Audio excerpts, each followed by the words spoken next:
महिला खासदार म्हणून नाही तर जन्माने एक महिला असल्याबद्दल माझं निश्चित हे मत आहे की कुठल्याही महिलेची अशी जेव्हा तक्रार येते तेव्हा त्याची दखल घेतली गेली पाहिजे. दखल घेऊन त्या तक्रारीविषयी व्यवस्थित त्याची तपासणी करून ती योग्य आहे की अयोग्य आहे एखाद्या चौकशी समितीने म्हणा किंवा ज्यांना कोणाला अधिकार असतील त्यांनी त्याच्याविषयीचा निर्णय घ्यावा, परंतु दखल घेतली गेली पाहिजे. आणि ती दखल जर घेतली जात नसेल तर निश्चितच लोकशाहीमध्ये ही घटना काही स्वागतार्ह निश्चित नाहीये. एक महिला म्हणून मला असं वाटतं की त्यांच्या तक्रारीची दखल ही घेतली जायलाच हवी आहे आणि योग्य लोकांनी त्याची दखल घेऊन त्याच्यावरती योग्य ती कारवाई व्हावी आणि जे काय खरं खोटं असेल ते जगापुढे लवकरच यावं असं मला स्वतःला पर्सनली ह्याच्याविषयी वाटतं.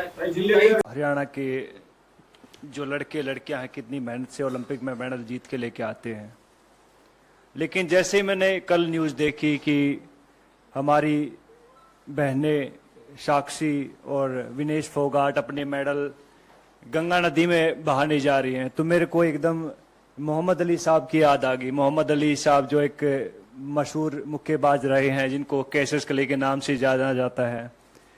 जब उनके ऊपर जब यूएस में गोरे काले की नीति चल रही थी और उनको एक रेस्टोरेंट में दाखिल नहीं होने दिया जा रहा था कि उन्हें बताया कि मैं ओलंपिक गोल्ड मेडलिस्ट हूं, तो उन्होंने उसको बाहर फेंक के मारो, बोला कि तेरे जैसे ओलंपिक मेडलिस्ट बहुत आते हैं।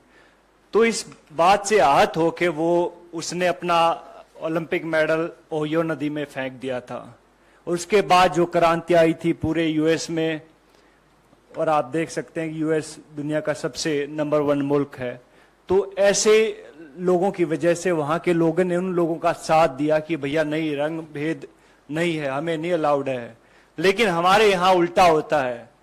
हमारे यहाँ जब हमारी बहनें ओलंपिक मेडल नदी में फेंकने जाती हैं तो वहां सबसे पहले उनका मजहब पूछा जाता है, हिंदू हैं या मुस्लिम हैं, चलो हिंदू हैं।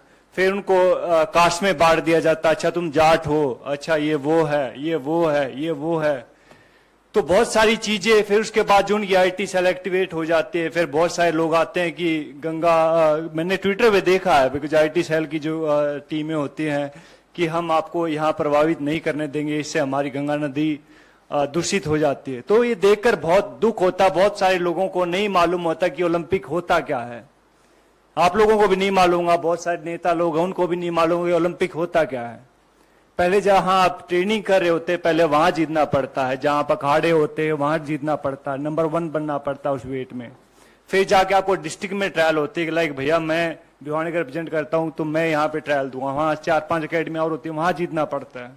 फिर जाके स्टेट में जीतना पड़ता है, फिर जाके नेशनल में जीतना पड़ता है, फिर जाके एशिया में जीतना पड़ता है, और फिर जाके ओलंपिक में जीतना पड़ता है, तब जाके ओलंपिक मेडल आता है।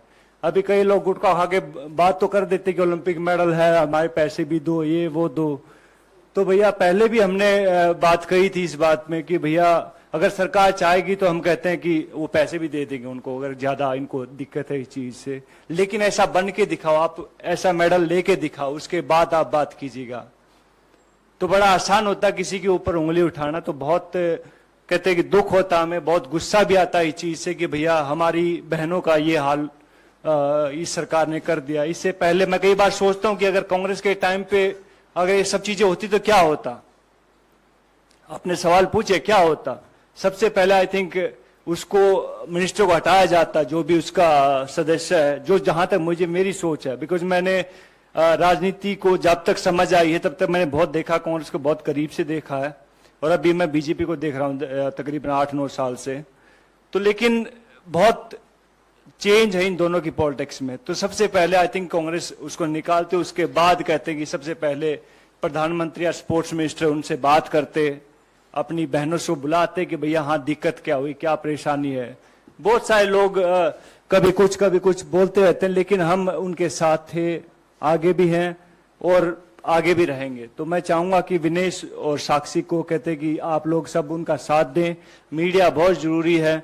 आप लोग कहते कि संविधान का चौथा स्तंभ है, तो आप चाहूंगा कि उनको जो सही को सही दिखाएं, गलत को गलत दिखाएं, और मैं हमेशा उनके साथ हूं भैया, एक हरियाणवी होने के नाते, एक ओलंपिक मेडलिस्ट होने के नाते। और ये सब चीजें बिकॉज हरियाणा को हमने देखी है, हरियाणा में जब हुड्डा साहब की गवर्नमेंट आई थी तब ये शुरू हुआ था सब चीजें। उससे पहले कितने ओलंपिक मेडल आए थे भाई साहब? आपसे आने से पहले कितने ओलंपिक मेडल आए थे? बहुत कम आए थे। लेकिन जैसे वहां पे कांग्रेस की सरकार आई, हुड्डा साहब की सरकार आई, तब वहां पे कैश प्राइज मिलने शुरू हुए थे, 31,000, 51,000, 1,00,000 रुपए। और हमारे लिए बहुत अहम होता था वो 31,000, 21,000 और 15,000 की राशि बहुत अहम होती थी। तो रेवोल्यूशन होता है, चेंज होने में बहुत टाइम लगता है, और चेंज किया है, कांग्रेस ने किया भैया, हुड्डा साहब ने किया है। और अब सब लोग कहते हैं कि हरियाणा से बिलोंग करता हूं तो मुंह बाट देखने लग रहे हैं वहां के, भैया हाँ कहाँ गई वो सरकार, कहाँ गई वो सरकार। तो भैया टाइम आता, हर एक चीज का टाइम होता है। तो वो कहते हैं कि बड़े बड़े लोग इस दुनिया में नहीं रहे तो ये भी नहीं रहेंगे एक दिन, जस्ट वेट एंड वॉच।